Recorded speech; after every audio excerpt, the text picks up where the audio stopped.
Sweet. And then I have a little audio program I use here for my mic, podcasting mic. Check 1, 2. Last time it cracked out on me about 3/4 of the way through podcast. We ran out of memory or something like that. It was hilarious. So now I'm like, okay, I need multiple audio backup here. I need a whole team to produce this. I need a team of, need a rock and roll road crew. Tim Ferriss and agriculture. Well, yeah, he's a huge inspiration. That's super cool. What fascinates me about his podcast, he talks about some sponsor advertising for the first 5 minutes of his podcast. Seems to get away with it, but the sponsoring dollars are pretty crazy. But I was talking to my marketing guru there last night, and she figures what we should be doing is segmenting things down into digestible formats, say 4 segments that we would sort of hone and zero in on. That would be digestible chunks with different subject matter, and then in between you start selling the space. So I'm thinking that this would be a great opportunity for Global Agris to sponsor a new and upcoming. Oh, you're pitching me for a sponsorship right now? No, I didn't start selling this early this morning. No, it's not true. I think it'd be a great opportunity, though, instead of me just saying, hey, this is a free, park bench style space that's just wanting Dave Sullivan's face. We could have, hey, this is Global Ag Risk, and this is how we're going to ensure your biocell, and I'll get Morgan Freeman to voice it over, and yeah. I like it. I love that. All good. Yeah. Brought to you by Global Ag Risk. Well, the way this is going to roll, Dave, is I'm going to do our dealer webinar portion. And if you want to just roll with me on that and have some fun, and we can kibitz a little bit. And there's actually a portion that we might talk about a little bit more in our more private space here that I'd like your coaching on. And then we'll roll into the more formal part of the presentation where we introduce you and get into the podcast. Sure. I'll just hang out. Just hang out. Good morning, everybody. Dan Aberhart here, and it's your February 2nd, 2018, Friday, 9 a.m. Saskatchewan time dealer webinar, where we endeavor to educate and entertain you and bring you all things #BioCell Nation, keep you guys up to date on our doings, our activities, and provide you guys the information and tools that you guys need to be successful out there in the field. This morning, I have a really awesome guest with us, Dave Sullivan. I'm going to introduce him a little bit more formally as we go. But today's agenda is essentially the same rinse and repeat as we usually do. We'll talk about safety. We'll talk about the scoreboard. We'll talk about upcoming events. We'll talk about a little bit of sales training. I want to talk about our business plans here for the new fiscal year coming up. I also have a great giveaway today. I'd love to give it to you, Dave. If you were a dealer, I would be, hey, Dave, this is an amazing opportunity. You guys get in there and tell me why you deserve this. But we have a really cool giveaway today. It's going to be fun.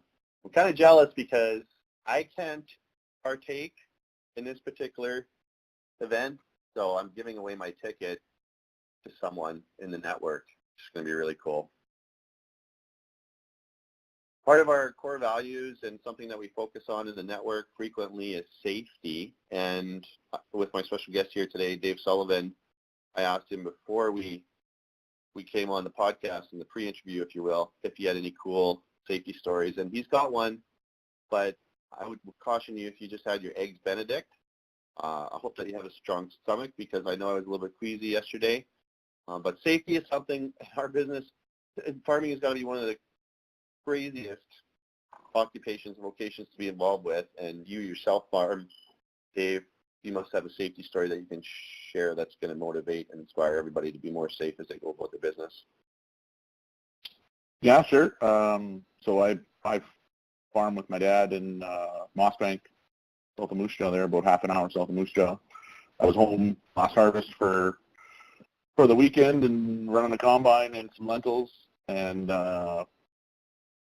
sucked up a rock, and I seen it go into the feeder house, and all of a sudden I heard some crashing and banging, so hit the stop button, and it was late at night, so jump off the seat, slide down the ladder, crawl underneath, crack open the rock trap, and reach inside the cylinder to get this rock out. And I thought the cylinder was stopped, but it was still moving at full speed, basically, and stuck my hand in there thinking that it was stopped, and it just about sucked me into the rock trap access there, and knocked off 3 of my fingernails, and I pulled my hand back real quick and kept myself from getting really, really hurt. But just, in a rush and tired, and it was dark, didn't take the time to grab the flashlight, and thought it was stopped because I thought I'd heard it jam up, and it wasn't. Just about cost me a few fingers or a hand or worse, but pretty close call. That's incredible. And that's when those accidents happen, is we're not paying attention. One of our guests on here before had a great rule, 4-second rule, where you just take 4 seconds to think about what you're doing and the situation that you're in. And that's all. Stop and check my Twitter or something. Yeah, you should have been on social media at that time and just giving yourself a little. I don't know. I think you probably your whole arm would have went in if you're on social media because you've been so distracted, right? You'd be looking at your phone and then your arm goes into the combine. Right. I guess the big question everybody wants to know is, did it affect your air guitar at all, or can you still air guitar if you need to air guitar? Affected my concert piano career. I'm no longer a concert pianist. That dream is gone. But the fingernails grew back. They're back. But took it looked pretty ugly for about 6 months though. 6 months. Yeah, by the time they grew back, because they were down to nothing, and then they grew back so slow. They looks gross. Yeah, you're driving around Mossbank and you're waving, and everybody goes, oh. Yeah. I've got lots of work scars. There's plenty of work scars, but. Well, when you work in the office all the time, and at least you have some scars to show that you actually got your hands dirty, right? That's right. Yeah, that's right. Like playing old man hockey. You get an injury once in a while, it makes it real.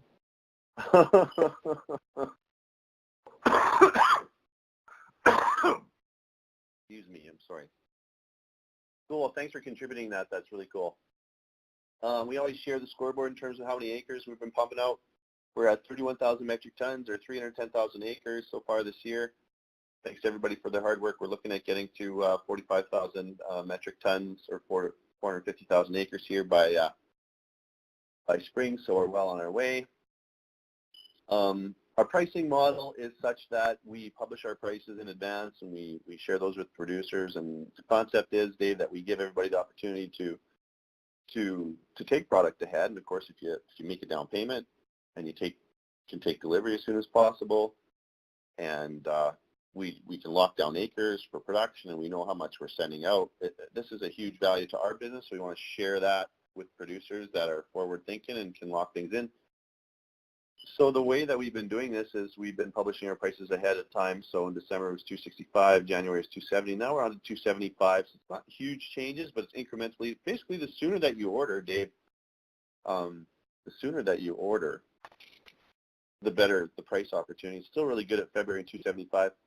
How many acres are you thinking you're going to need on your farm at Mossbank this year, Dave, for biocell in general? Yeah, long story. The farm getting rented out. Dad's made enough money and decided to pull the chute. He's going to retire, so there's no more farm for me to go back to. I'll talk to the tenant, see if he needs some biosol. But he's going to rent. Yeah, Dad's going to rent the whole thing out. So now I've got to figure out what I'm going to do with my free time. Yeah, lots of free time, I'm sure. Yeah. No, that's cool. So there's still a really good opportunity here. And really, it's not a huge price differential, but we still want to provide producers with opportunities. Remember, we do take Visa and MasterCard. We take FCC, and normally work off a 40% down payment and then 60% on delivery. But we want to work with you if you've got special circumstances in your deal with the producer. we're always willing to help and be flexible. But those are our guidelines. That's our pricing. Crazy thing is, I mean, 200 and some a ton. Can you fathom this in the agricultural industry? You can buy something for $200 a ton that's environmentally friendly and agronomically superior and logistically advantageous. Yeah, and it all, obviously you guys got to go down to the price per pound of actual, but from what I know of Biosol, it seems like you guys got a good thing going. Cost, efficiency, everything. The story makes sense to me. Right.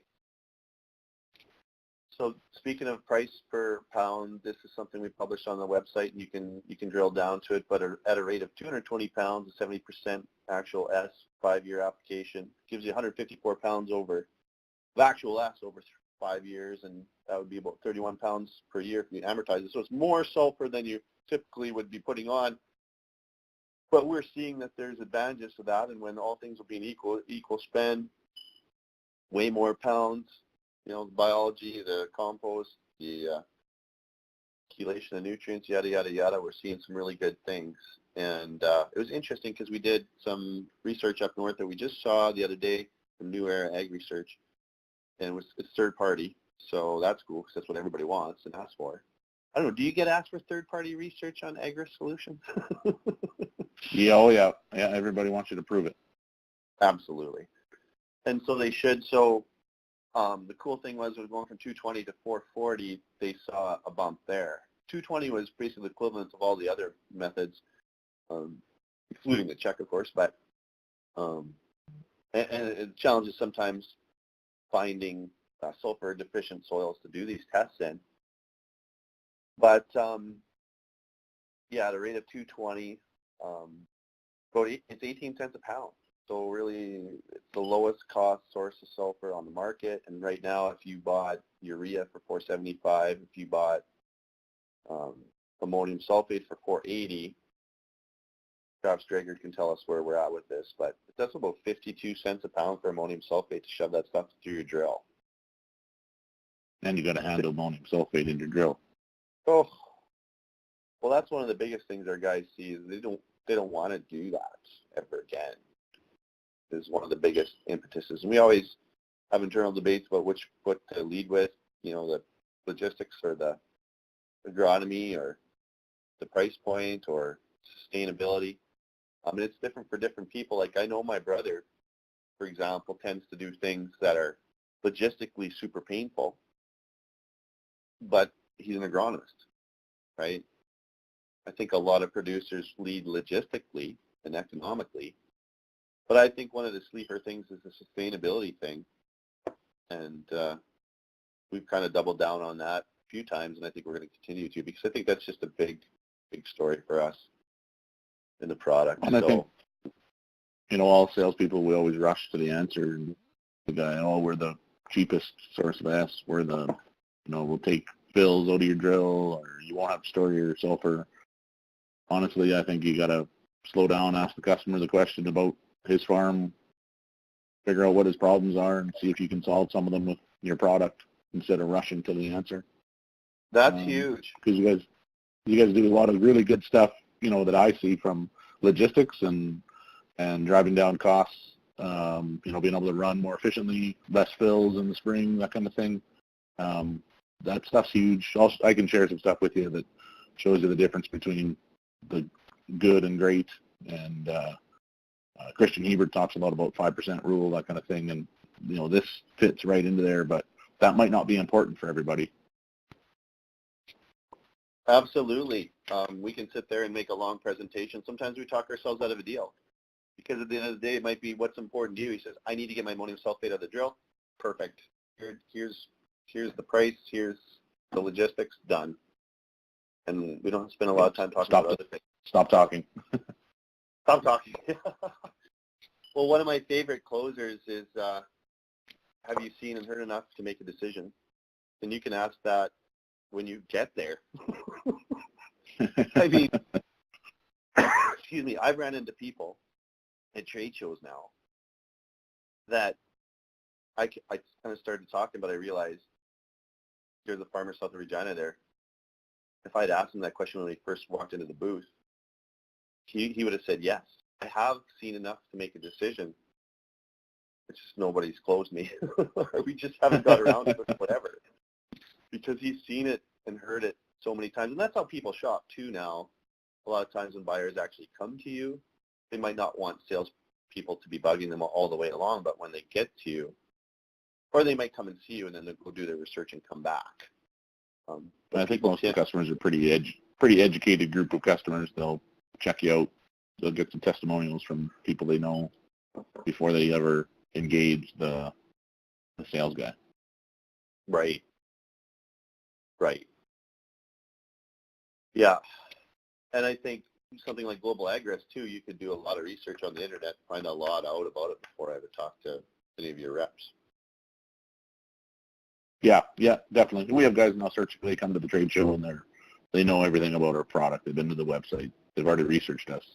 They just need to connect with us. That's right. The last step for them. They didn't need. We've got everything's out in the public eye. You know, you can go watch it, read it, whatever.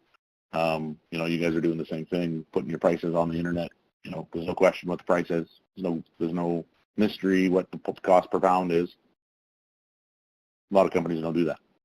I know, and I'm hoping that that's a service and a sales point. I know we had somebody comment on Twitter that's one of their favorite things about BioCell. They don't have to phone in and wait for a price and wonder if you're getting a good deal.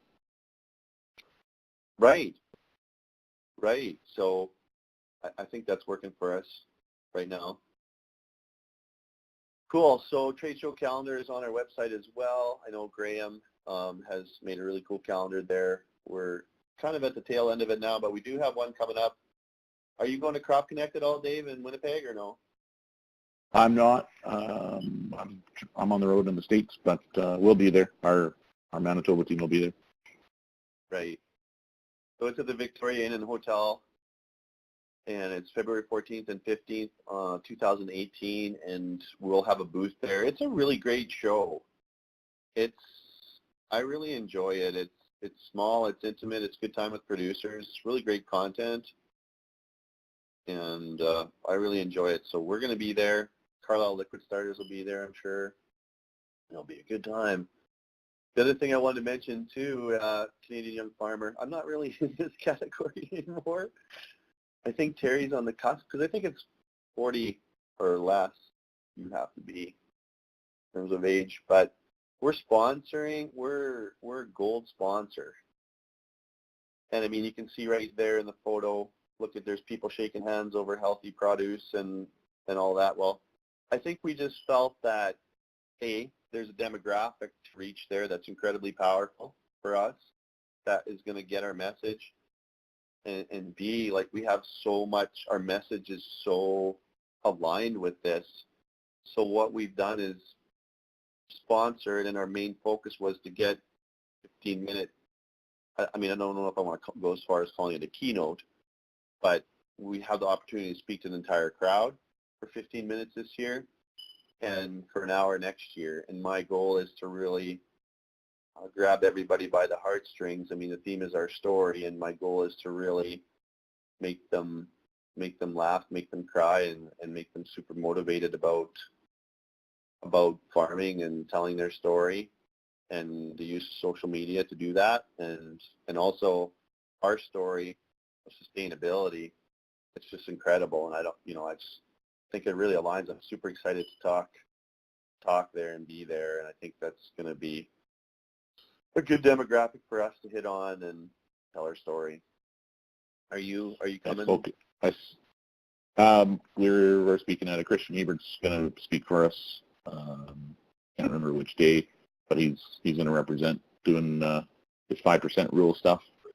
And he'll have some plugs in there for Global Ag. So we sponsored at I don't think we're a gold sponsor, maybe a silver sponsor. It's a good conference. That is a good one. It's a good energy. Like, the people that are there to learn. So absolutely, yeah, I think it'll be a captive audience. And I had some ideas in the shower this morning about some next level stuff. So we'll see if we can pull it off. But I'm pretty excited about it. I think it fits right in with what we're doing. The Trusted Applicator Summit's coming up, and main thing I want to talk about this, everybody knows, have these 2-day events. They're really powerful. They're for dealers, potential dealers, and influencers. This year, the way we're tailoring it is we're having like an open house on February 20th, the Tuesday, and it's an opportunity for the dealers, of course. You guys are our customers and our team and all that, and potential dealers, guys and gals that are looking to join the business and be part of the hashtag BioSol Nation. But one thing I really want to focus on here, and I really want everybody's help on, is let's get the influencers out there, okay? Let us know who we need to be inviting, because it's going to be an open house, and I'm telling you, we already invited 300 people, and I wouldn't be surprised. Last year we had 70 people at this, Dave, in the summer. We have it twice a year, but I wouldn't be surprised if we get up to 100, 120 people. What we want to do is we want to influence hearts and minds about BioSol. What's happening in the community is agronomists are getting a lot of questions about our product, and some of them, and maybe in knee-jerk responses in the past, have been just saying, no, I don't know, are you kidding me? You're going to put garbage on your field? But now I think people are hesitating about saying that, because maybe, just maybe, this is not going away, and it might actually work, in which case if you're an agronomist providing professional advice and you're saying it doesn't work and it's garbage, it might put you on the wrong end of the spectrum in terms of getting paid for your advice. So they're just in that stage where the really professional ones are saying, hey, let's find out about this, let's learn about this, and we want to invite those people in. I can think of, we've got so many agronomists we want to bring in and really give them the open house. Let us know who we can bring in. Dave, you're an influencer. I would love to bring you in, have Don and Francis tell you the corporate story on February 20th. We would give you meals and snacks and nice prime rib or something in the evening. I don't know what the menu is, open bar, whatever. But in the afternoon, we're going to do kind of a Price is Right type game show thing to kind of get everybody's, factual parts of their brain working. And Elston's going to present. We'll probably have some other agronomists, a panel of people regarding the product. Like, really a great showcase of our business. And then we're going to jump on a bus and go out and actually tour the pad, which is a significant facility just outside of Regina on the global hub there, just out on Dooney by the waste water management plant there. And you can see how it's made. You can see the scale in which we're taking away waste from landfills. It's a pretty visceral story. And so if we can influence the hearts and minds of people that, as soon as, I can guarantee you, and things are changing, but I can guarantee you, Dave, when we talk to a producer, the first thing they do when they get off the phone with us is they phone their retailer, they phone their agronomist, whoever it is, and they ask, well, have you heard about this BioSol thing? Because they're saying it's 18 cents a pound, it lasts for 5 years, and agronomically it's superior, and it's made from grocery waste. So I'd love it if you came. Yeah, it looks like a good event. I see if we can come. Or people in your network too. I mean, I think we'll get to that. I don't want to, keep my powder dry here, but I think BioSol fits really well into your story. Yeah, I think it fits, agronomically, and it fits, spend money on crop inputs makes you more money on your farm. You're going to be at close to 500,000 acres, so you guys have proved that it's here to stay. It's just how fast, how big can you grow it, how big do you want to be, kind of thing. Right.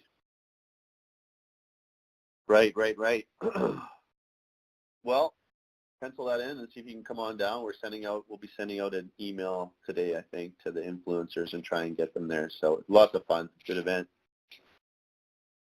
I wanted to talk to the dealer network today, and I actually wanted to maybe find out a little bit about what you guys do. I know in our initial conversation we talked about dealer strategy, but something that's been on my mind that I want to talk to the dealer network about is business planning for 2018, 2019. I know where we need to get to this year, guys. By the end of April, it's 45,000 metric tons. And we have a plan to get there. But what I want to achieve we just need to start thinking about next fall and next spring already. Well, next spring, I mean like 2019. But to achieve our goals in the next fiscal year, which is after April, so our fiscal year is May to May, and it works out well seasonally, I need to project for manufacturer what we're going to sell. So I can sit here and I can make a nice spreadsheet of all of our dealers and put in the numbers that I think they're going to sell and speculate about that. But what I really want to see going forward is when we send a number up the food chain now, when we send a number to Calgary, we send a number to Calgary, it goes up to Toronto, and then it goes up to New York. And so that's all they get. So we need to be accurate in our forecasting, and I need everybody's help to do that. So in the next 3 months here before the fiscal year ends, my goal to get around and see the appropriate people and work with you guys. We want to build a business plan. And at the end of the day, we need a number that everybody wants to get to, whatever the number is going to be. That's the bottom line. And it doesn't mean that if you set a number that you're absolutely going to hit it. It doesn't mean it's a guarantee of success. But what we do is we set a target, we set a goal. We don't have to be extra hopeful or whatever, but once we have the number, we need to identify what are the steps that we're going to take to get there together. Who are we going to see? Who are we going to hit on? Do we have the equipment in place? What area are we going to service? Because things are hitting, to me, things are at a TSN turning point in our business. Things are evolving quickly. People that came to our booth 2 years ago, I mean, I know the buyers in Manitoba. I work with a lot of them for the last decade and a half. There's guys that I've sold sprayers to in the early 2000s that now, I'm talking to BioSol about. It's 2018. And I know how they're buying, and they're saying, like, they're starting to come around after hearing about this and seeing this so much. And so now we're at this point in our business where it's evolving, and our dealer model and our dealer network is evolving. We need to get more sophisticated for the manufacturer, because for them, they're physically dealing with a whole bunch of moving pieces, right? They're taking away 37,000 metric tons of waste this year, and they want to take away more.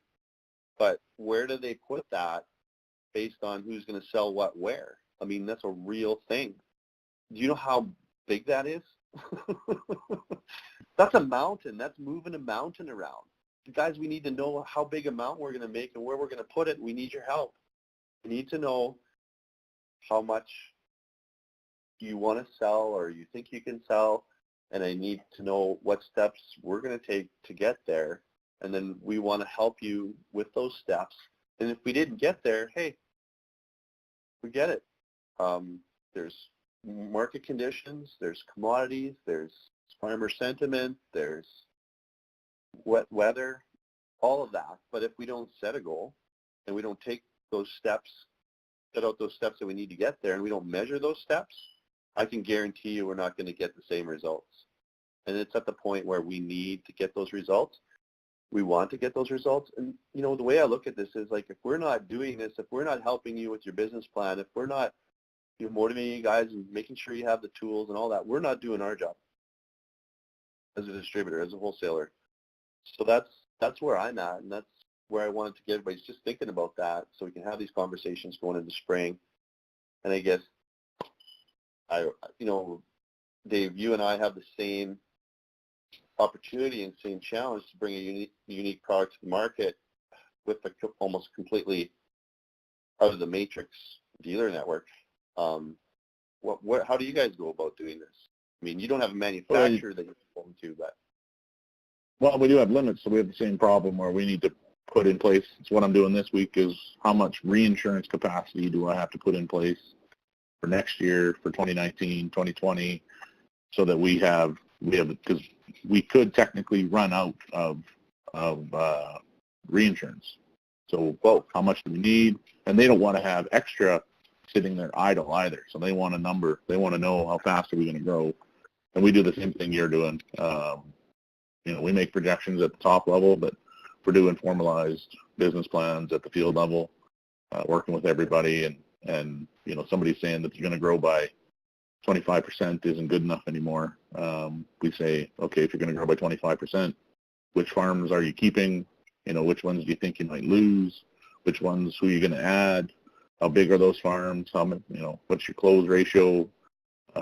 And we do a pretty formalized process to try and build that story, that the story at the field level matches the story at the top level, and hopefully those things are aligned, and we can build a business around it. But the business planning process is painful, but it's a pretty useful exercise. You have a lot of light bulb moments when you go through your personal business plan and realize that you're not going to make your growth target, or that you can blow the doors off your growth target if things go right. And you can get some pretty great. It's a great exercise if you spend the time, but you got to spend the time doing it and focus on it and take it seriously.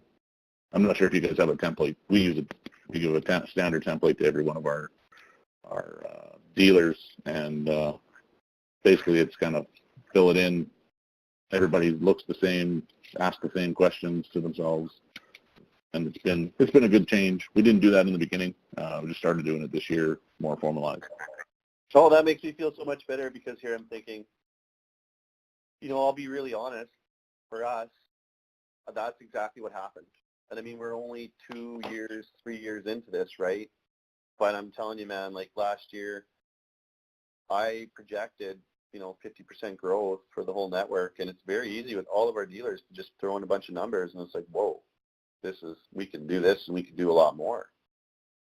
But when things don't happen maybe the way that you hoped, or market conditions change, and you don't have those metrics in place, then you don't know exactly why it happened. You can make, a litany of excuses, but that doesn't have any capital or credence with the people that need to know. They need to know for their businesses, for their banks, for their staff, for moving stuff around. And so I really appreciate your input on that, and I'd be really interested to see what you guys are using. And I'm just sort of sitting down to the reality of, I need to produce this or find resources on how to do this. And hey, I didn't go to Harvard. I don't have an MBA in business planning. And I recognize that a lot of our dealers aren't sophisticated salespeople as such, or whatever. But I think it's pretty simple. You set a target, you decide what actions you're going to take to get there, and then you review them as you go throughout the quarters. And if you didn't have success, at least you measured it and you maybe knew why and what you could tweak in the future, I think. And you guys currently have a mix of independent dealers and salespeople, correct? Yeah, we have two sort of streams. One's our independent contractors, so they'd be licensed salespeople that works just for commission. Right. We've got about 80 of those across Western Canada. And that group, some of those people have been with us for 5-6 years now. And then the business planning process that we went through this year, we got a little pushback from some of our heritage, our oldest employees, because they didn't have to do it in the past, and this was a change, asking them to do something they'd never done before. So we got a little pushback in the beginning. The newest guys, it was just that they didn't know any better, so they were happily filling in the business plan. But everybody that's done it has responded pretty positively after the work was done, that it was a valuable exercise for them, and it really helps us at the head office level to figure out what's the next step. Without it, we're just throwing darts and just hoping. Hope's not a strategy. Oh, he says it. Amen. This is an I've read a book too. Yeah. What, I don't know where you got that, but I say it sometimes too, because every time I say hope, I'm like, hope's not a strategy. Like, what? Hope is not overused business speak, but it's true. We see huge differences in our sales teams, the guys that write it down and have a plan, versus the guys that end up not doing that, and then end up partway through the year they're way short of their target and wondering why. The guys that write it down, the guys that take a strategy, end up growing way faster for us, and we've seen it now. I've been here this is my third season. The ones that take this stuff seriously are growing their income. This is part-time jobs for our casual staff. They're making more money with us than they're making on their full-time job because they're growing their business so fast. And this is part of that process. Absolutely. And I mean, we want to see everybody make money. I mean, we got guys in the network that are doing the work. And really, when you look at it, it's probably the same with your business too. If you went hardcore at this business for 3 to 5 months of the year, between spreading and sales, and you did all the work yourself, you can make a couple $100,000 doing this above your wage. Yeah, that's fair for ours. And still farm or still whatever. Curl. Yeah, do what you're doing. Synonymous with curling. You could go to Arizona when everybody else goes to Arizona, like you are. Not here working. So anyways, that's just to plant the seed of that's the direction we need to go. And I had, honestly, this isn't a paid endorsement. We didn't talk about this beforehand, but obviously you guys are going in the same direction, so maybe we're on to something.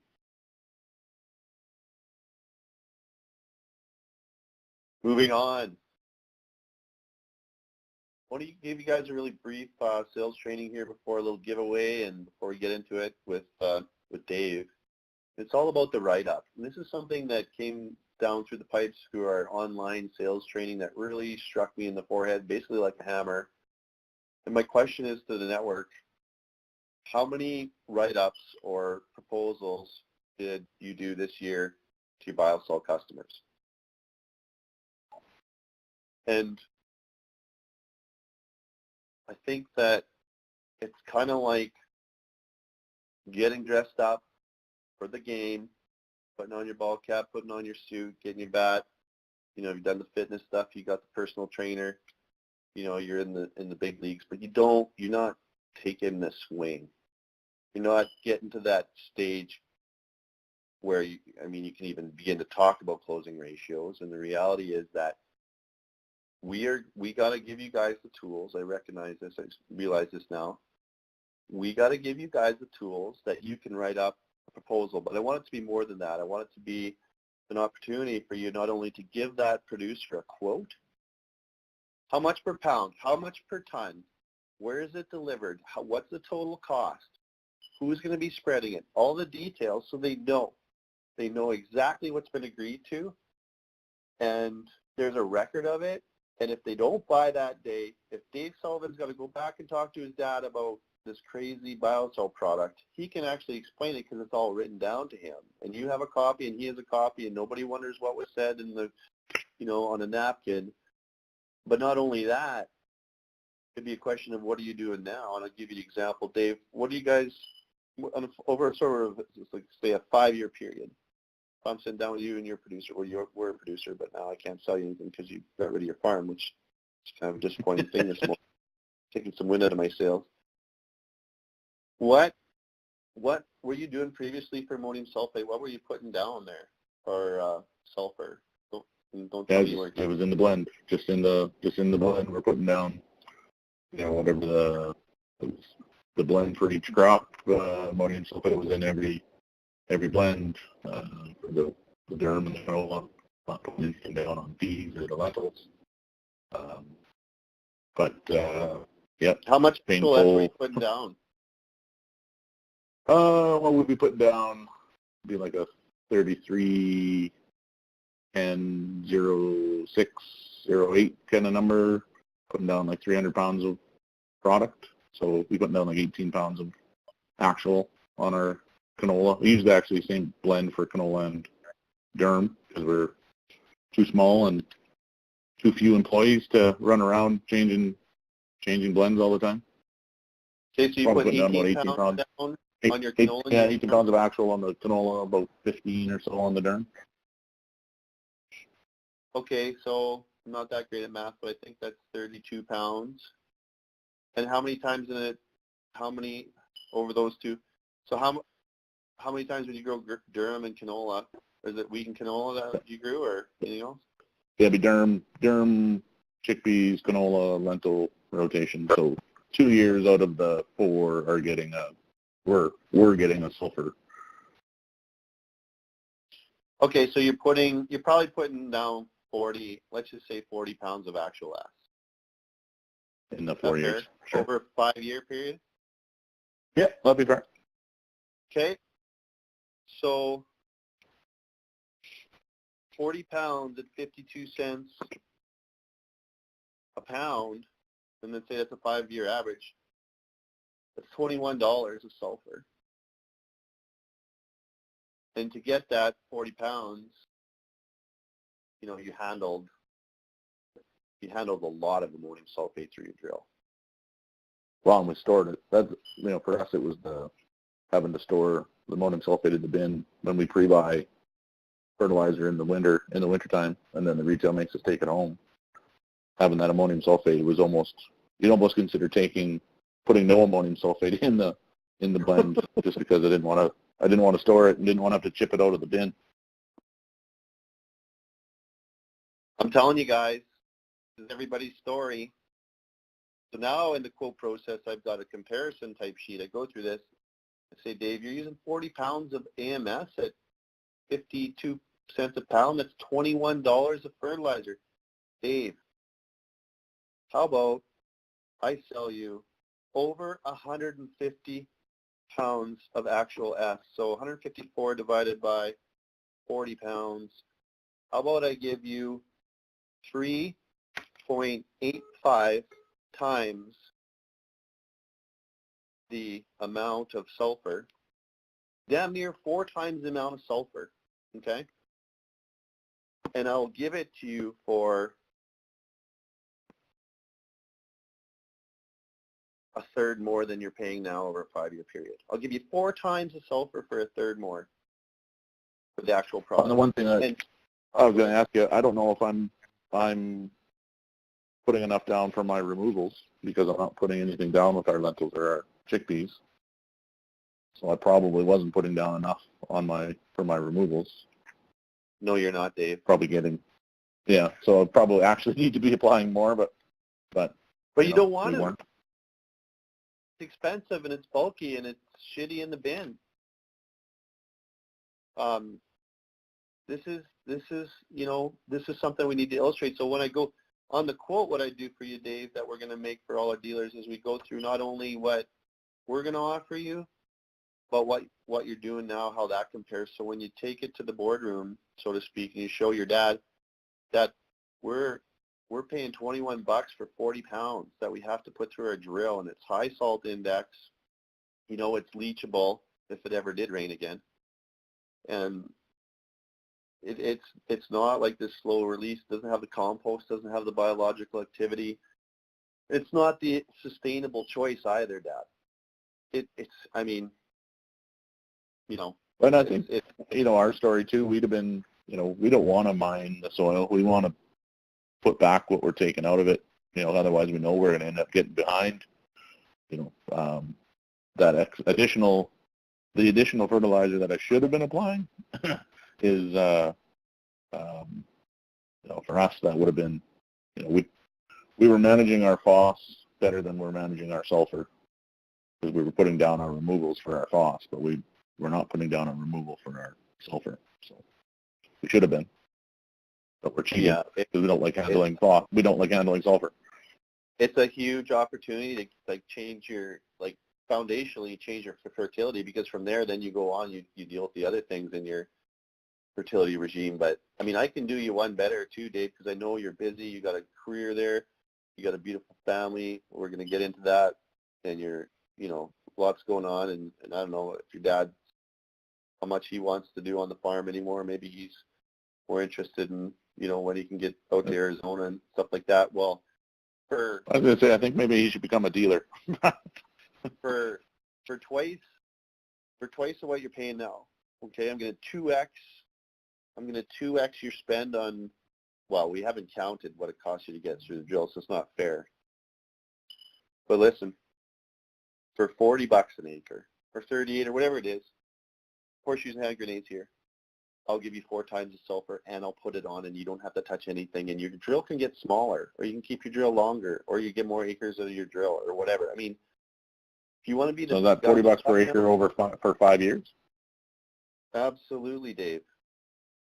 I don't know if you're, the big guy on the block anymore, but last time I checked, if you want to go in and buy a 9RX and the fanciest Burgo with the 1,300 gallon tank, the 1,300 bushel tank, it's probably like 1.5 million. It's like 2 million or something. Well, for me, it would come down to that's $8 an acre. That's good. That's good value for the amount of fertilizer I'm getting. $8 an acre, taking care of my sulfur needs. I don't think it's probably cheaper than I'm able to get it. I gotta go through if that's including the application cost. That's right. And the thing is that you're going to get something that's more than what you've got now because this sulfur is more than the sum of its parts. It just is. They're just with the compost and the rates and the variable particle size and the chelation of nutrients in the soil, you see better macronutrient, micronutrient response on your tissue tests, on. And you'll have sulfur on those crops that you don't have now. So anyways, I think how many bushels were leaving on the table because we didn't apply enough sulfur? But the thing is, Dave, I got to write this up for you. You need this proposal, and I need to get back to you on this proposal, right?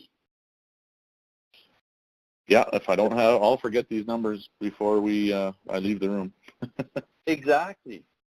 And this is something that we haven't been doing, and this is something I really want to focus on and give everybody the tools by the summit. I want to come up with a really nice Padfolio thing with, a carbon copy quote available to our dealers, and they can write it up. There's a really great book called The Chasm that I'm kind of in the middle of right now. And it talks about your early adopters and your innovators, those guys in the front part of that adoption curve, will put up with bullshit. They'll put up with not having your shit together on how you do your quotes, how you do your pricing. They'll put up with, screw ups as far like the little things that you don't do right in the early stages of your sales when you're first getting off the ground and figuring it out. But to get to that early majority, they won't put up with the same crap. They want a professional organization, and the faster we can get, and we're trying to do this in our company, is getting from, mom and pop doing things half-assed to the professional organization, because that's what that early majority wants, and they won't buy from you unless you do it. And if they do buy from you and you screw up, then you're not going to get a second chance. Yes, that is so pertinent to our business because I know it's exactly that. In the beginning we can get away with this, and because those innovators, they'll take that pain because they want to do it, they want to be first. But the next round of guys, if it don't go on right, if it, left a big burn mark in a field where they left the pile or it froze or whatever, then it was a pain in the ass and they didn't like the way it looked or something or came out of the spreader, they'll just go back to doing what they're doing and it's over. They'll go back to what they know. For us, that's crop insurance. For you guys, obviously, that's AMS or whatever someone else is selling. But that next stage, if you can get it right, you can really grow fast if you can get it right, because that group's a lot bigger than the innovators and early adopters. Right. Well, that's where we're on the precipice of the next round, and that's where we really are looking for guys to be professional about what they're doing and standardize and all that. And that's why you get out the contract and you get out the business plan and find out who's going to do what. Because the really interesting thing that we're experiencing now is a whole different segment of sales channels coming to us now from the market that before wouldn't have looked at us, but I think now realize this is a great product. It had a little bit of a too good to be true feel to it for a long time, but we're talking to some pretty sophisticated players about bringing the product to market. So I still love our model and our dealer network, and I think those people that came on board early as earlier adopters that helped us build it will always be a part of it. But yeah, I'm sure you've seen it. Your business model evolves and you have different needs, and people grow into the business or outgrows them. That's the way National Geographic works.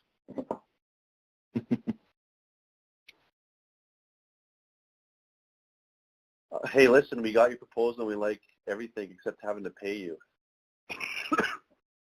Excuse me. Okay, that's my sales training.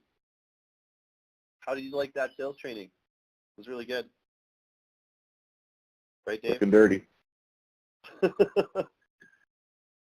Dave, I want to send you as one of our top dealers of Biosol to Las Vegas, the Mandalay Bay Resort and Casino, February 22nd. Is there a concert there that day? You know what? Even better. There's going to be music.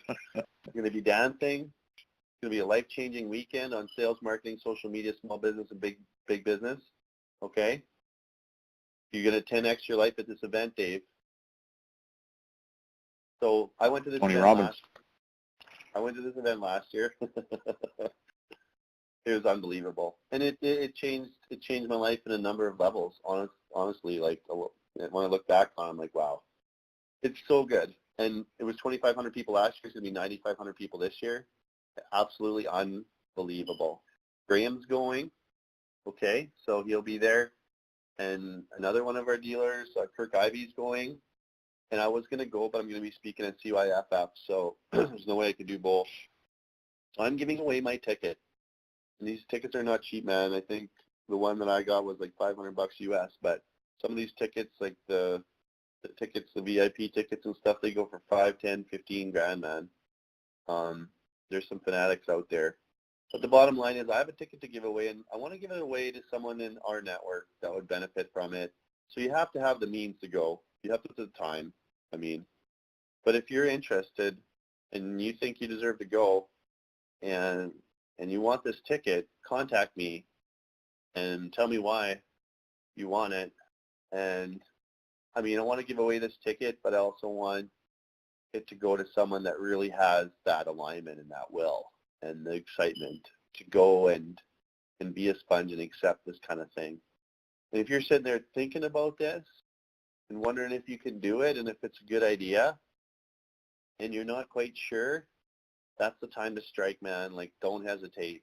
This is an amazing opportunity. It's going to be so much fun.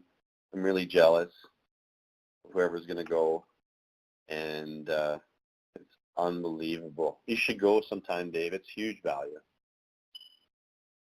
That looks like a good list of speakers. Is this a strategic coach? No, it's Grant Cardone. Oh, okay.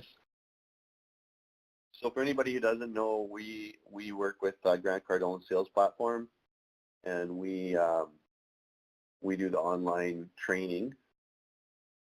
And this is also available to our dealers that have the excitement and the will or whatever. I think we have about 8 slots, and there's just a ton of online training here. This would be great for your guys as well. I always wanted to have all our dealers on here, but there's just limitations to dollars and stuff. I don't know what's going on here. But yeah, you go in here and I'm going to switch to my corporate account. I send out an email every morning too with some of the content from the platform, but Grant Cardone is one of the top sales trainers in the world. You go in here and there's years and years worth of video here that gets you motivated every day, and you learn a lot. And so I encourage, if somebody's interested in this as well, let me know. So the idea basically is you go in here and you're going to take 2 videos a day, and then you're going to do like a skill testing question a set of questions at the end. And it's just it's like going to the gym. It's highly motivational, and it's great training. What do you guys do for training in your organization?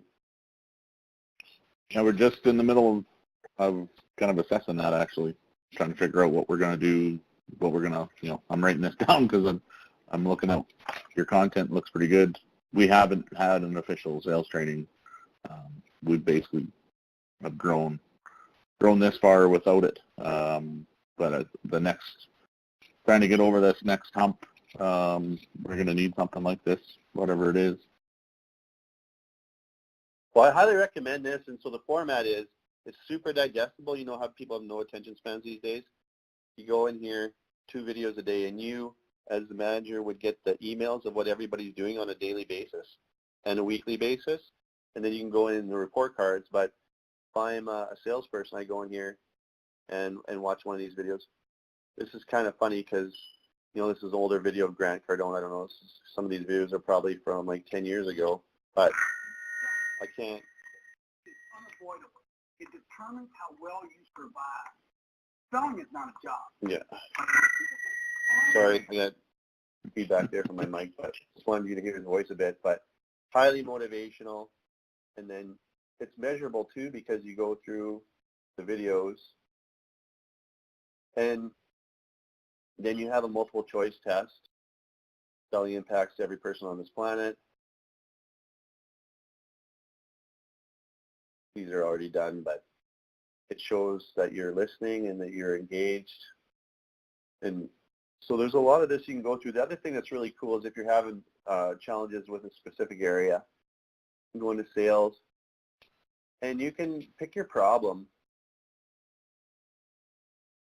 So if I'm having trouble handling objections, then I go in here and I would look at, what am I having trouble with? You know, is it price? Is it not affordable? So you can go in here and, I mean, there's the content, the amount of content in here, Dave, is just mind-blowing. And Grant Cardone is just one of the most aggressive sales trainers you ever meet. And he's way out there. He's sort of American-style sales trainer. I don't 100% subscribe to everything that he teaches, but in my opinion, if you don't get that content that's out there, you'll never get close enough to what you need. You need to be aggressive to sell what we're selling. I'm sure with Global Regulars too, you can't. I mean, you gotta believe that it's the right thing for the customer. You gotta know your stuff. You gotta have some professional sales chops. I think because everybody assumed that we're just selling cheap fertilizer is going to be easy. Yeah, it's just because you got a great product doesn't make sales easy. Sales is still hard. No, so it's about mindset. But I'd highly recommend this. So we can put you in touch with Natalie or the danger is once I put you in touch with them, they're going to sell you so hard. But I'm a big believer. So I want to give this ticket away. Back to this giveaway. I want to give this ticket away to somebody that gives a shit, if I might say. So right on. Well, rock and roll. Here we are now to the guest portion of our dealer webinar, the portion that we call the Growing the Future podcast. And our goal here is to kibitz with people who have had success in the industry, that have had a positive impact on other people in the business. And, you know, our goal is to talk to agronomists and producers and retailers and entrepreneurs in this space. But my guest today is Dave Sullivan, originally from Lost Bank, Saskatchewan. He's a highly acclaimed dude. It was funny because I was talking to Bob Delpart. Just came on board with us as an account manager. And I'm telling you, Dave, I don't know what special sauce you gave that guy or what stories you have on Bob. But I got him tricked anyways. Bob thinks you are the Bob. He speaks so highly of you, so it's really exciting that he referred you to be on the podcast. And, you know, you're a good old farm boy, U of S grad and MBA from U of S and all that. And you've been in the industry as an agronomist, sales and sales management guy. And I'm really excited to pick your brain about a bunch of stuff, but we'll be focusing on GARS. And we've already had a really good chat about all kinds of stuff, so we're just going to get right into it. Thanks for being on the show, Dave, and welcome. How's it going this morning? Oh, we're good. It's 20-some degrees in Phoenix. I can't complain. Oh, you best not complain, my man. I left it with minus 27 to plus 27, so it was a good day. My morning has already went down to the office, and everything's frozen and dark, and the internet didn't work, so I came back home to do the podcast from home. in the cold. So I've already been out once. You probably just got the windows open and all that. So just rub it in. Excited to talk to you, Dave. Actually, really excited to talk to you because I think we got a lot of good things to talk about today. Just start by telling us who you are, your background, and how you got to here where you are in your career and your life. Just tell us about yourself. For sure. So yeah, like I said, grew up in Mossbank, Saskatchewan, mixed grain farm. Dad started farming in the late 70s. Had a herd of cows and feeding cows, and then farming wasn't real great when I graduated high school, so I went to the U of S, took a degree in ag, and ended up going to work rather than going farming. My first job was an agronomist for Dean Clark Agri. That's where I met Bob actually for the first time.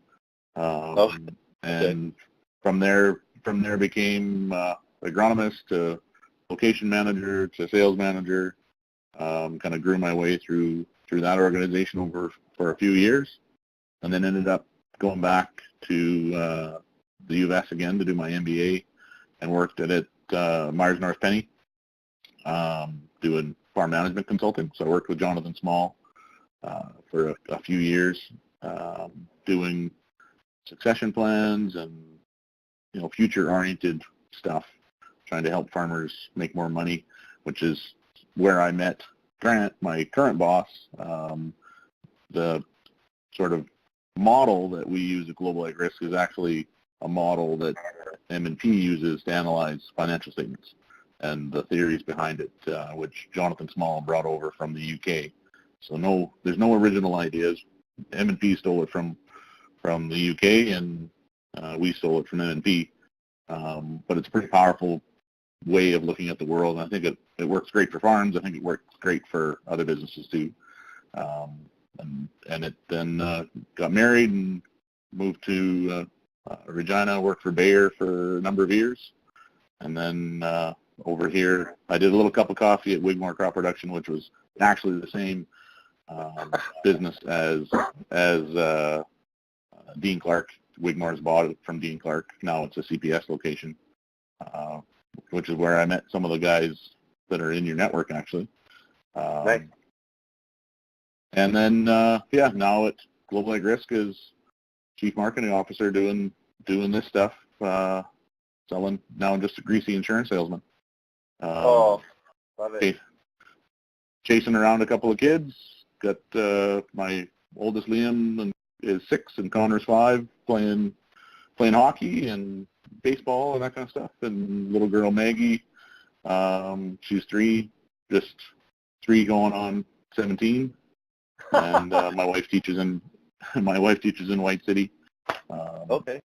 So we live right close to the school, and that's between what I used to do, which was farm on the weekends and chase kids and work during the week. But now I got all this free time. Maybe I'll become a biocell dealer or something to fill my weekends up.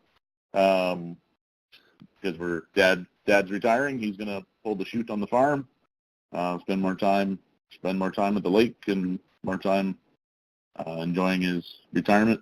But he's made that decision, which is a little, pulls on the heartstrings a little bit.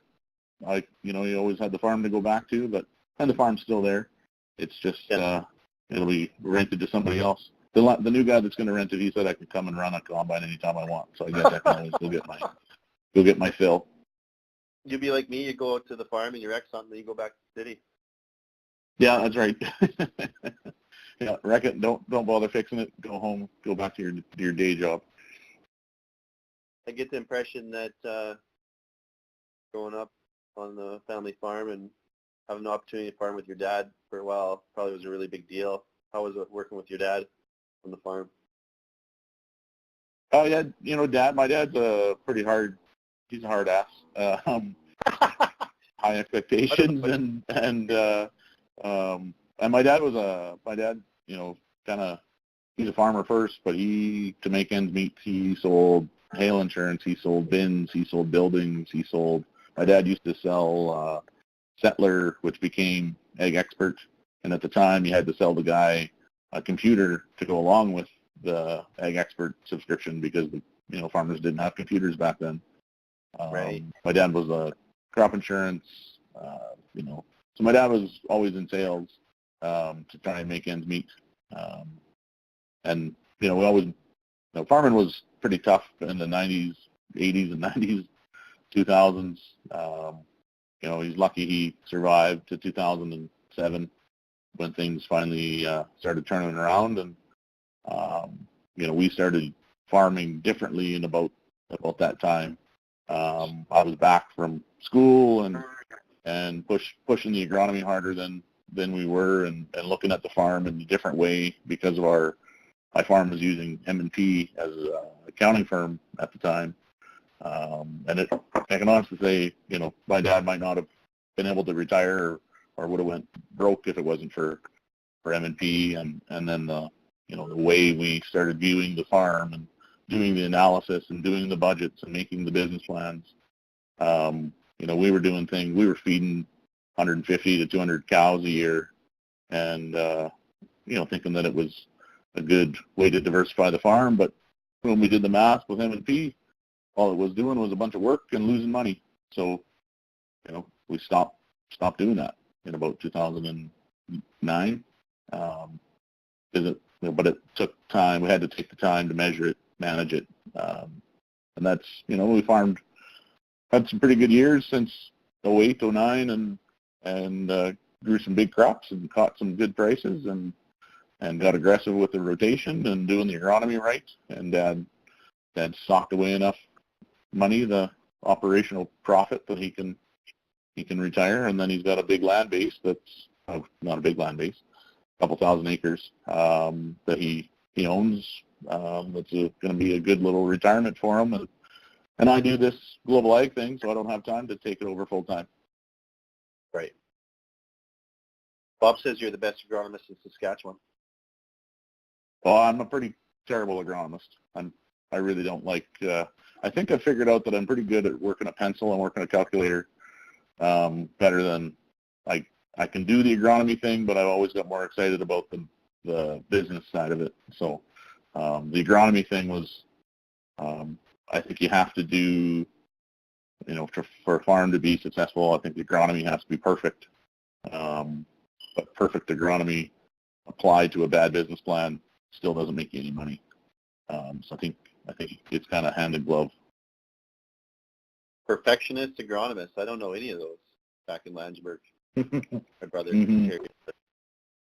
There's all kinds of crazy stuff in the name of agronomy. That's really cool, man. We have very similar stories too.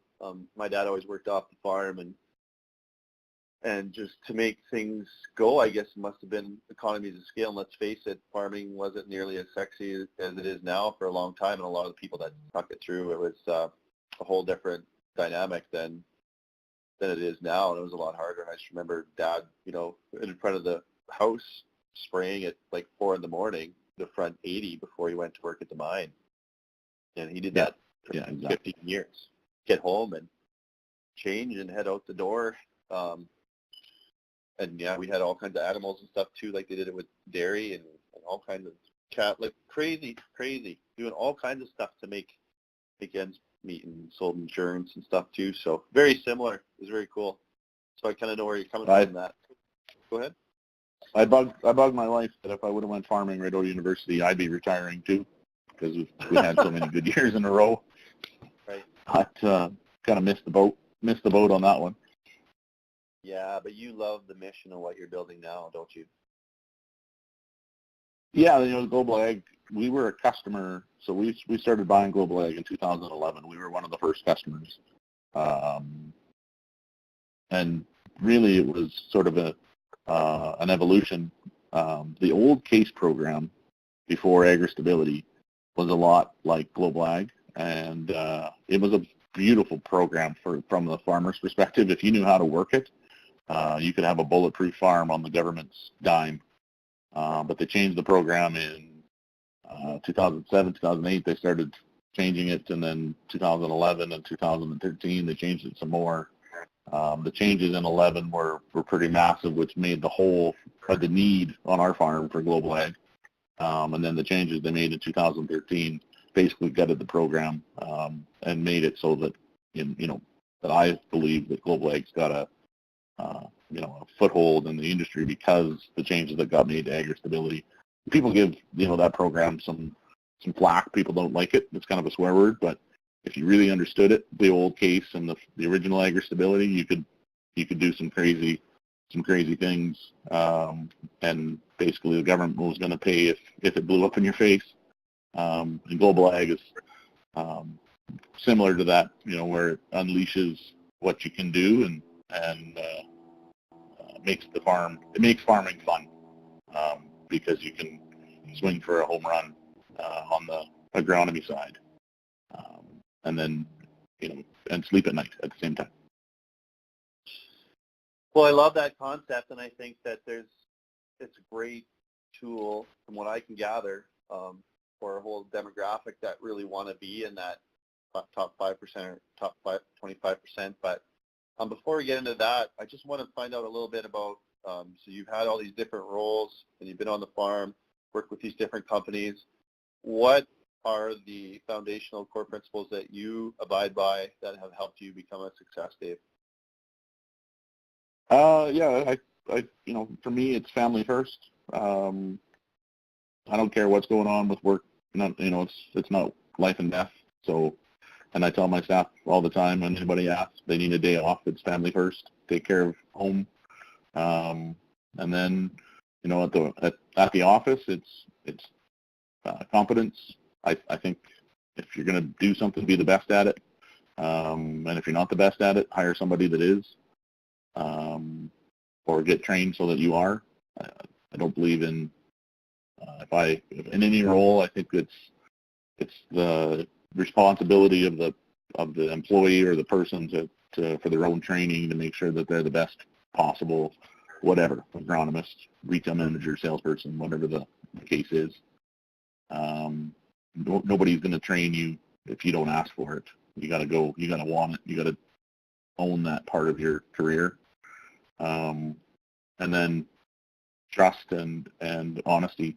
I think we can do business moves really quickly if you've got great trust. Bob Delper that you mentioned, Bob and I worked together when I was at Dean Clark, and we worked together when I was at Wigmore. And, I trusted Bob. We made a deal on a handshake, and I knew that he was going to deliver. And I knew that if he couldn't, it was for a really good reason. And we could get stuff done way faster, way more efficiently, because we were trusted, and there was transparency.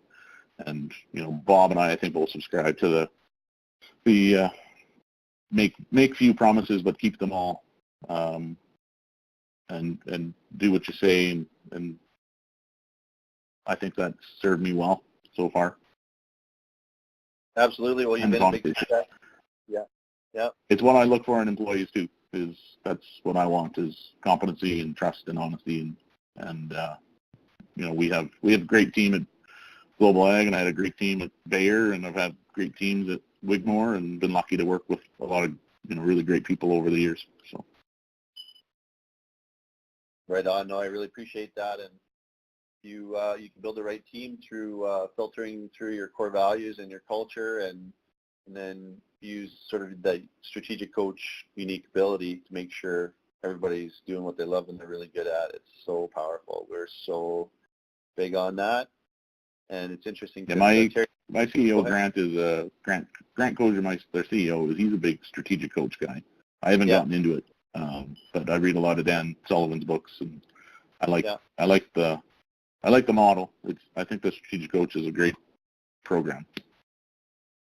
Well, we're seeing the results filter through in our organization, and it's just so empowering to be able to shine a light a little bit on the dim fog of the, call it the fog of war in entrepreneurship. I mean, all of a sudden you're a business owner, and you've got all kinds of unique problems that you never had or understood as an employee, and being in a room full of 40 other people that share exactly the same problems that you have. Shout out to Lee Norheim, who's one of the other guys in agriculture that's in the course with me and Terry.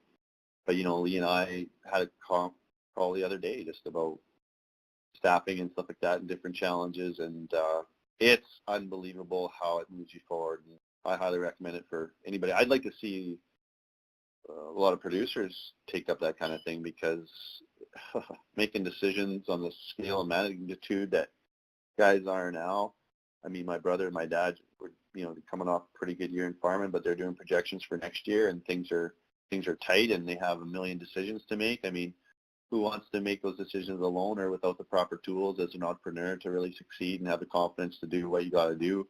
And I find that strategic coaches gives you like a degree of clarity. You can step back and, instead of working in the business where you get creamed, because you can work really hard in your business, but you can get creamed.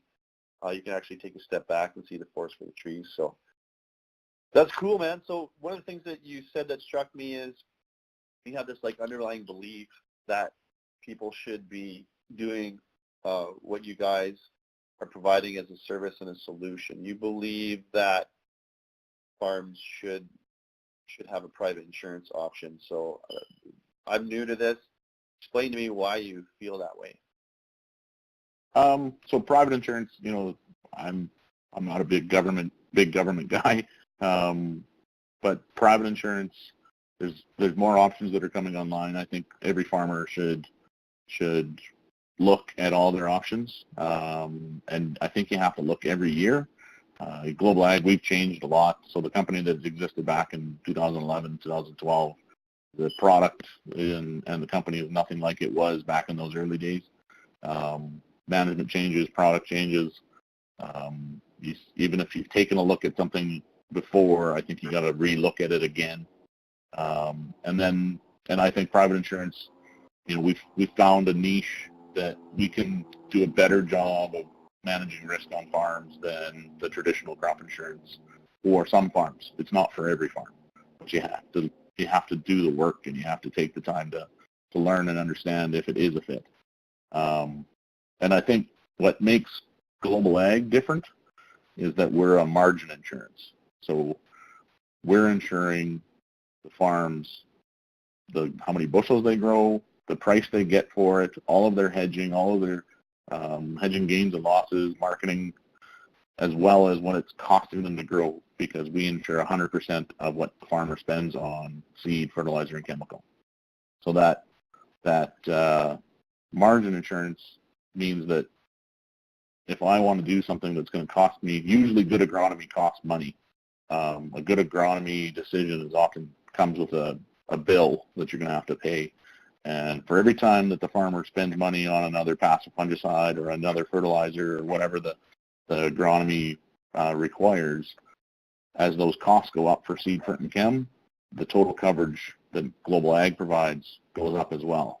So dollar for dollar, you buy, I'll use our farm for example. We bought $175 worth of margin protection, and we were using about $150 worth of crop inputs. So we had $325 worth of protection on our farm. But in 2016, we spent more money than it's unfathomable, because it was so wet and it rained so much. We were spraying chickpeas 7-8 times with fungicides, trying to save them. Our coverage went up every time we sprayed that passive fungicide. And when we neared $200 an acre worth of expenses, our coverage was now $175 margin plus $200 worth of crop input. So we had $375 worth of coverage. And so it grew with us as we tried to spend money on that crop. And Dad says it all the time that it's the only insurance he's ever had that's made it so he could sleep at night on the farm. Crop insurance, hail insurance didn't do that for him, because those coverages, when you get into it by June and July, you've blown through all of your expenses are now exceeding your insurance. By that time, we were, you're making decisions about, do I spray this last pass, or do I mail it in? Do I go to the lake, stop looking at it, and take my crop insurance check? That's a dangerous, self-fulfilling prophecy. If you're planning on a crop insurance check, you'll get one. But with us, how much money we can make on the farm because we farm it perfectly and we market the heck out of it, far exceeds any crop insurance or global ag risk indemnities that we would get, because it's not about, insurance shouldn't be about how big is your claim check going to be. The insurance should be about, does it support your business and your business plans, and does it get out of the way so you can go make as much money as possible. And that's what Global Ag can do. And it's exciting to see the light bulbs turn on with guys when I sit down with them and show them, you know, I can make it so they can have a worst case scenario is X. And oh, by the way, if you want to do some, you know, if you want to do this or that, you can do it, and your coverage is going to go up. So your worst case scenario is still X. And they look at you like, really? Like, I can't go backwards. It's amazing what that can do, the freedom that gives guys to go and try new things, try harder, grow bigger crops, grow different crops, try crazy new sulfur sources, that kind of thing. Sulfur sources. That's a great segue. First, before I get to that though, you said the product isn't for everybody, right? Or is that, there's maybe, who's it for? Is it for everybody? Is it not for everybody? Is 80%? You know, it's available to everybody, but it has to be the right fit.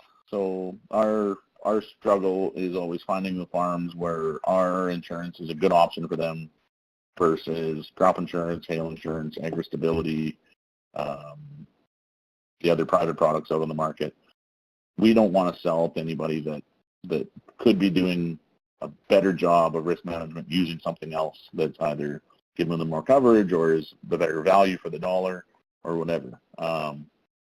So that's our challenge, is to make sure that we're selling the right policy to the right farms rather than selling a policy to every farm. So we're doing a better job of the analysis. We have a calculator. It's a really fancy Excel sheet that just you plug in all the farms' information, budgets, and crop plans, what their expenditures plan on being, and then all of the different insurance options. And then we start throwing stones at it.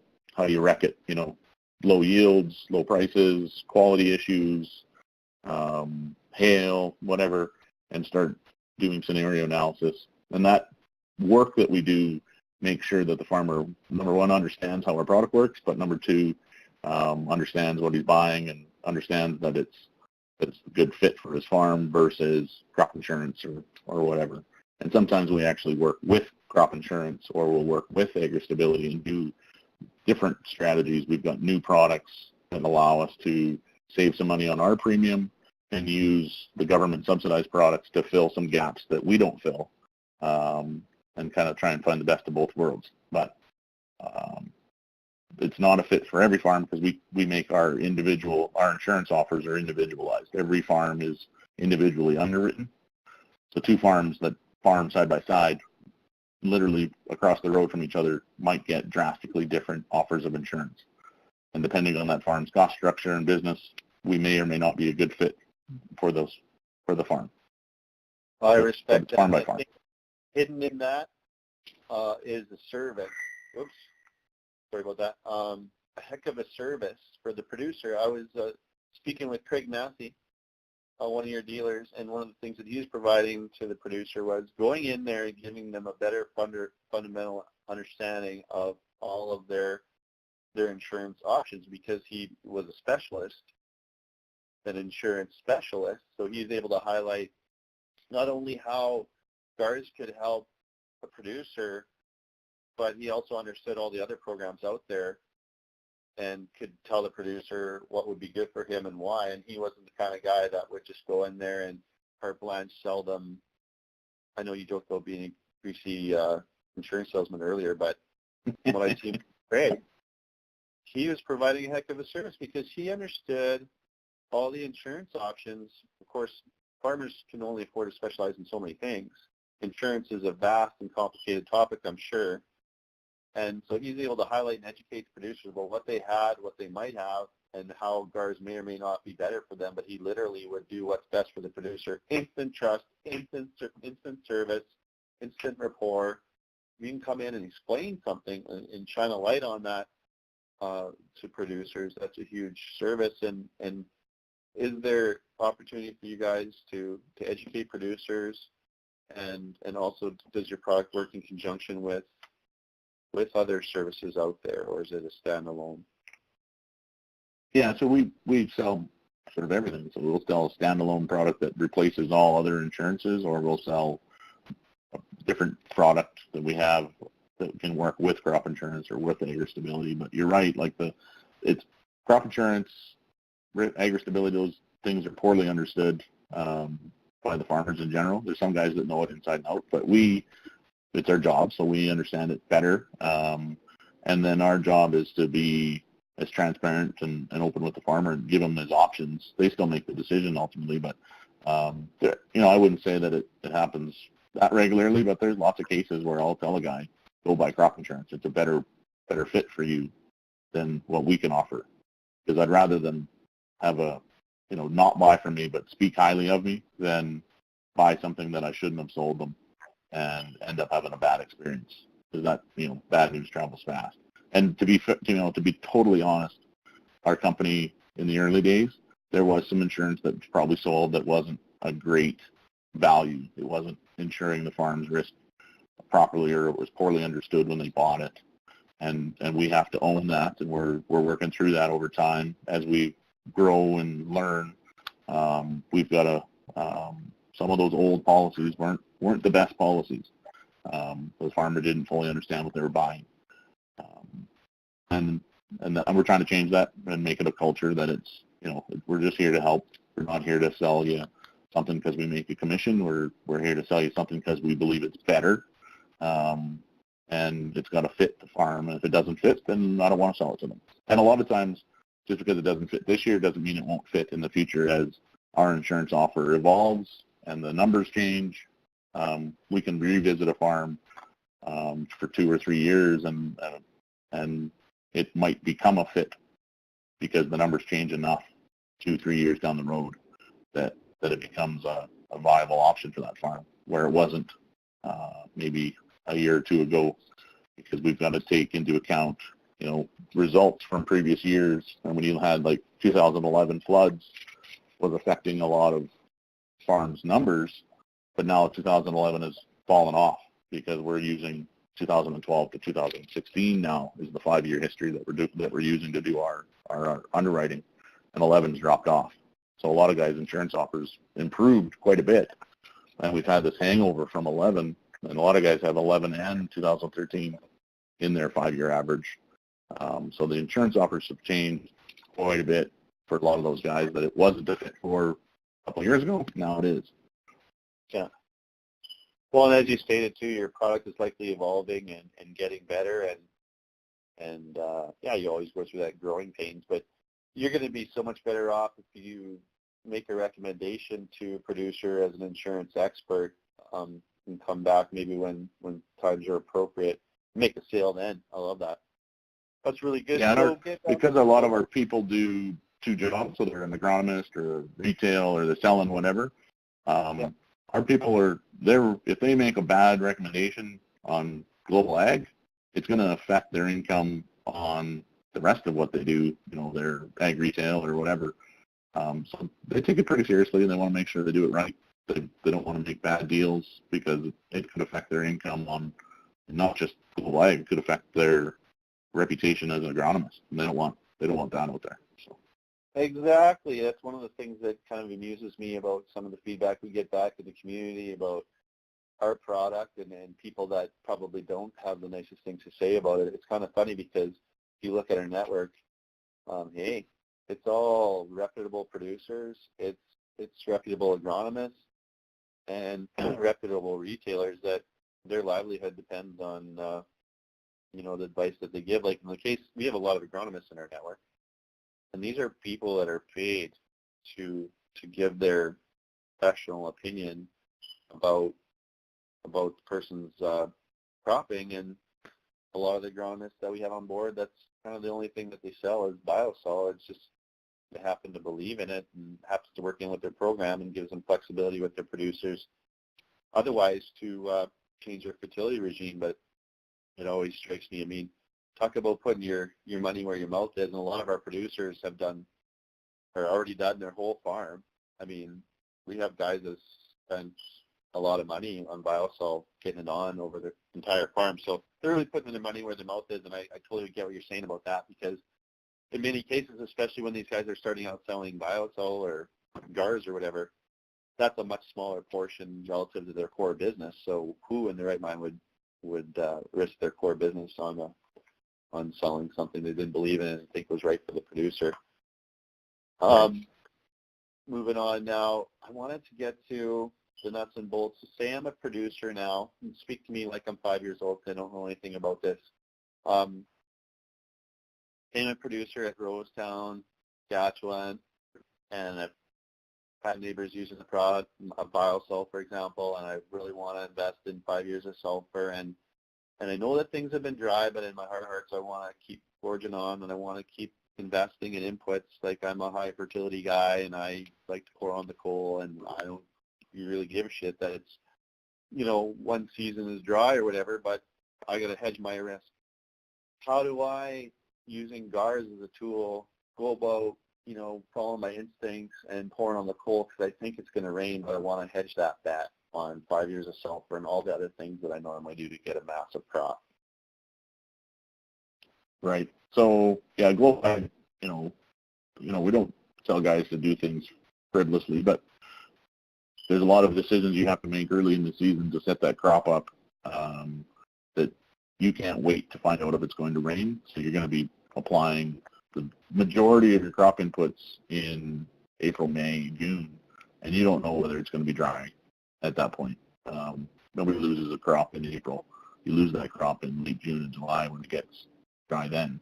So what Global Ag's doing is letting the farm it perfectly, knowing that if it stays dry, you're going to be okay financially. You're going to be able to farm next year.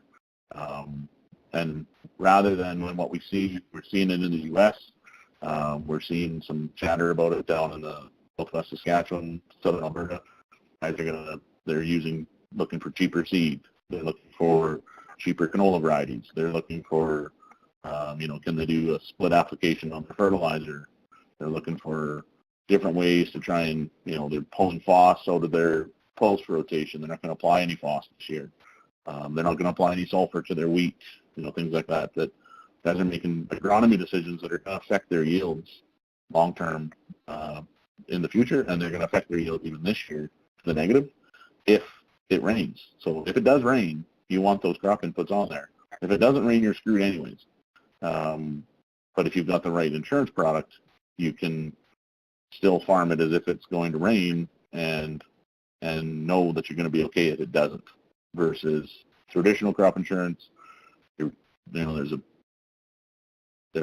if you can save enough money, you might be able to actually make money in the event of an insurance claim. But the problem is that planning on insurance claims is self-fulfilling. You're going to have one. You're going to have a bad crop. But the problem is that you're going to miss out on the good years, because 2015, it was dry. We seeded in the dust. If we would have cut back, we would have missed out on one of our best years ever. But we didn't. We stuck to the plan, applied the right products, put everything down, used good seed, spent the money, and then it started raining and we had a great year. But if we would have tried to save some money on different where we could cut back, we would have missed out. We would have missed out on one of the best years in our my dad's farming career. Right. Well, one of the challenges I think producers are facing, and it's endemic from everything, fuel, fertilizer, wages, iron. I mean, cost of production is going way up. What are you guys seeing? You guys have the data. Like, what is going on with cost of production right now, man? Well, we have every farmer that applies. We get their financial statements, and then we slice it and dice it to make it so that we can compare one farm to the next. Going back to 2006, average cost of production was about call it $185 an acre, all in seed seed, fert chem, labor, power, machinery, land, building, finance, everything. We were $200 an acre. Now we're seeing those costs are, for a lot of farms, our Western Canadian average right now was $240 an acre, or pardon me, $340 an acre. So it's gone up by like 85%. And a lot of farms that we work with, their break even is now $400 an acre. They need to grow $400 an acre revenue to break even. And it's mostly because of the run up in what we're spending on crop inputs, but we're growing bigger crops because of those crop inputs. And then a big run up in the cost of machinery and depreciation, the cost of getting the job done has gone up significantly, and a little bit of change in the land cost. And it's most of the increase in the cost is coming from labor, power, machinery. Land cost hasn't changed nearly as much. That must be a huge service for producers, and maybe a little bit shocking at points too, where maybe they didn't know their cost of production, and your program highlights that. I mean, how many of these producers knew that before, or really came to terms with that, what that number really is before they go through your program? We have guys that get a quote with us just because we do a great job of summarizing their financial statements and giving them helping them with their business. So we show guys their financial summary. We do the work because we have to do it for the underwriting. We just give it back to the farmer as a service. So we give them their 5 years broke down on a per acre basis of their revenue, inputs, gross margin, labor, power, machinery, land, building, and finance, crop insurance, all broken down into some simple. The simplest way to do it, in my opinion, is this model that we use that we stole from M&P. It gives you 3-digit numbers that you can rattle off the top of your head and helps you make decisions. And that's just a service we do. Part of getting a quote is you get this financial summary back, which is just a reflection of your own financial statements. Can you do that for Eberhard Ag Solutions? It can. Does it might be a little complex because you guys got so many moving parts, but yeah, and a lot of guys that we talk to, it's the first time they've seen their farm and had a clear view of what's making them money. And the best, I would say that most farms, everybody talks about benchmarks. Everybody wants, what's the benchmark? The best benchmark is your own farm. What's your personal benchmark? That's the best benchmark. Right. Get that right first, and then you can worry about comparing yourself to others. But the first step is knowing your own cost of production. I mean, compare yourself to how you were yesterday, not comparing yourself to your neighbor, because everybody's running their own race. But I do think it's interesting how you can throw a dart on the wall anywhere on the map of Western Canada, and GARS has data on cost of production. And I think my personal opinion is that things are going to change so fast and so dramatically in a number of areas, which I won't get into today because it's off topic. But I think that things are going to change so fast in farming, and those guys that really accept the changes and embrace them and implement them. I'll give you one small example, automation of iron. Your cost of production versus somebody else who is doing it differently, it must vary a lot, or is it pretty consistent? It's huge. So like the average farm that we have, so from 2011 to 2015, the average net income after all expenses that we saw from customers that applied was $25 an acre. That was the average net income. It was $25 after all expenses were paid. The top 25% were making $72 an acre or more. That top 25% averaged over $100 like an a threefold increase. It was a massive shift from the average to the top 25%. And then the bottom 25% were losing more than $14 an acre from 2011 to 2015. And that group is really scary, because if you're losing money from 2011 to 2015, those are some pretty great years in there. If your average was, and that's a scary place to be, is losing money through that cycle of agriculture. Yeah. And the biggest differences that by far is, first off, is gross margin, and secondly is the cost of labor, power, and machinery, the cost of getting the job done. Those are the two biggest things that jump off the page. The cost of land is irrelevant. It changes slightly from the top 25% to the bottom 25%, but the cost of labor, power, and machinery, and the gross margin. The great businesses have a great gross margin, and they control their fixed costs. The average businesses have decent gross margin and have okay fixed costs. The bad businesses have terrible gross margin and really high fixed costs. That's a dangerous combination. Right. They're not going to be farming real long. You can see it in the numbers. You're burning equity. You're going to have to refinance. You're burning cash. They're going to, those guys are in trouble if we end up with a decline in commodity prices. We're seeing it in the U.S. right now with bankers looking at pulling the rug out from guys because things have been bad. That's intense, man, and it just makes me think about the nature of like Pareto's principle, 80-20 rule. I mean, you think about this. I saw a stat the other day that 85% of the wealth in the world is like 1%. 1% last year took 85% of the wealth. It's the people. I mean, it goes back to Christian's fundamental tenet that he speaks about all the time, the 5% rule.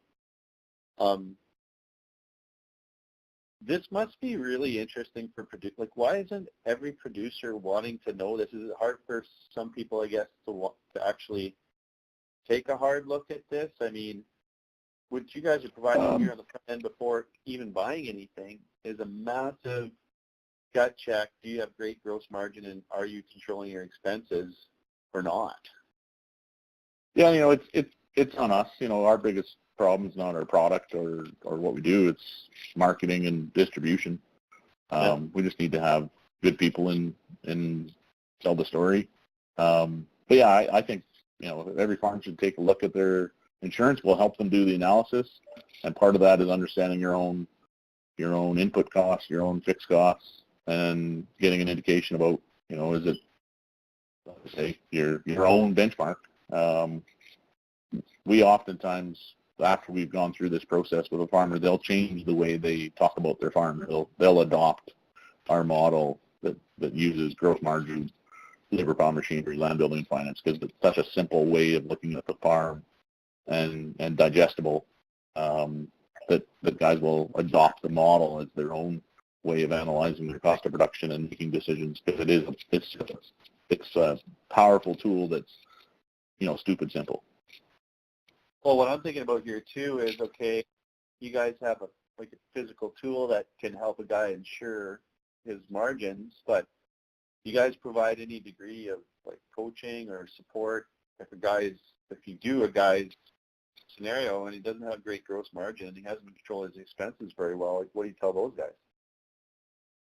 Yeah, and that's the conversations you have at the kitchen table, is just walking them through, because our offer of insurance is what it is. It's going to be based on their history, and the fact that they have high fixed costs sometimes means that we can't insure them for a break even. And walking them through what that means to their farm, and and looking at different options about crop insurance. We might not be a great fit, but even crop insurance and agri stability might not be a great fit because the guy's got a busted business model. He's got high fixed costs and low margin. I can't give them a great offer of insurance, and that's just the facts. But you end up having most of the conversations are good, but some of them are really tough when you show guys, you're going to lose money next year unless we have a boomer of a crop. That's not a great place to start a conversation or a sales pitch, but it's reality for some of these farms. You're a terrible salesman, Dave. Yeah. Too honest. What a service, though. That is really interesting, and I was always fascinated ever since I heard Christian say that you guys had that data. I mean, what is cost of production? We use it as an underwriting tool, but... Go ahead. We use it as an underwriting tool, but, honestly, every farm has the data. They have their own data. They just have never taken the time to analyze it and use a simple per acre analysis. Then we, after the year's done, we shift that per acre down to a cost per bushel to understand cost of production. I think there was a thing that was just on Twitter the other day that top farms have business plan. I can't remember what that was. Top 5% of farms have a business plan. They're making, it was a crazy income spread. Right. But the best information is your history. Yeah. My question is, that has got to be some fascinating, powerful data. Like, what is that data worth, and who owns it?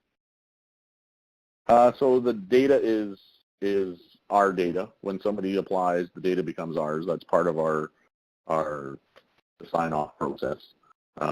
We use it for developing our rates and the underwriting, and we use it for analysis. It's all aggregated, and everything we do has to be blind. I can't sell your data, but we do use the data to learn and understand and develop new products and develop all of our insurance rates. But we will never sell anybody's data, and we'll never use an individual farm's data alone. Everything we do is always aggregated, with the thousands of customers that apply every year. It all gets aggregated and used as a data set. But we do own once somebody hands that information to us, we own that's part of the signature, the sign off. Yeah. Interesting stuff, my man. Well, I don't know. I've asked a lot of what I had in mind. Did you have anything else that you wanted to highlight at all?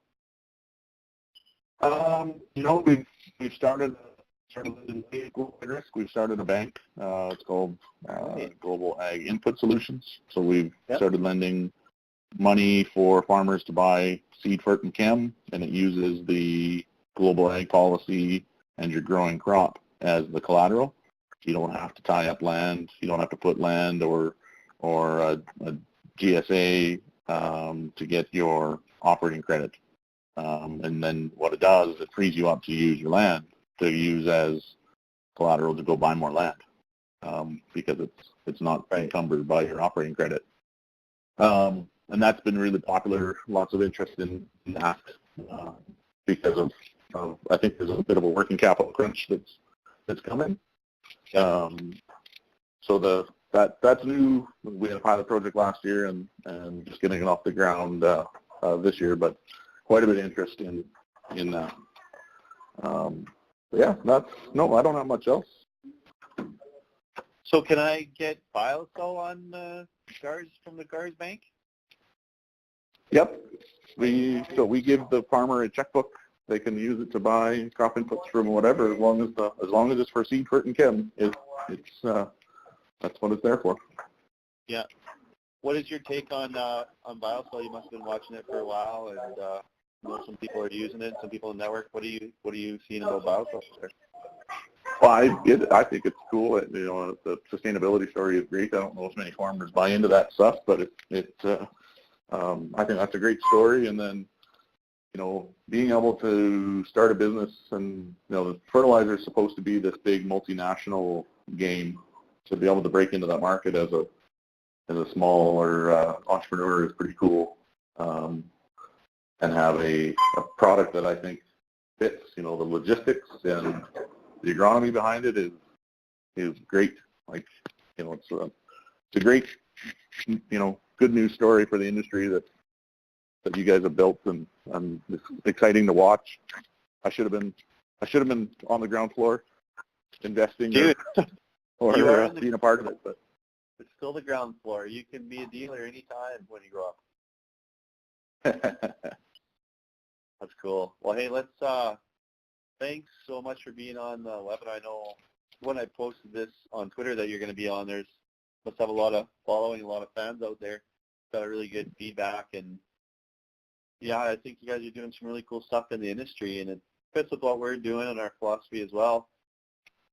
Let's end it off. If you have a really cool cocktail party story, a favorite story you like to tell, just leave off on a light note for to the listeners? Sure. I usually they're self-deprecating. If the people that know me, I'm 6'5", 300 pounds with red hair, so I kind of stand out in the crowd. Right. I went to India for a friend of mine's arranged marriage, a guy that I went to my MBA with, and while I was there, I stand out in Canada. When you're in India and everybody's 5'0", and brown skin and black hair, the giant stands out pretty big. And then while we were there, where it's 50 degrees Celsius and 90% humidity every day, while we were touring around Delhi, and it happened 3 times where people stopped me and said, WWE, are you a wrestler? And then wanted to take pictures with me. So I have pictures of me getting pictures taken with locals in India because they thought I was a wrestler. Yeah. But it was it was a strange place to be when the whole world is looking up at you and thinking that you're a giant.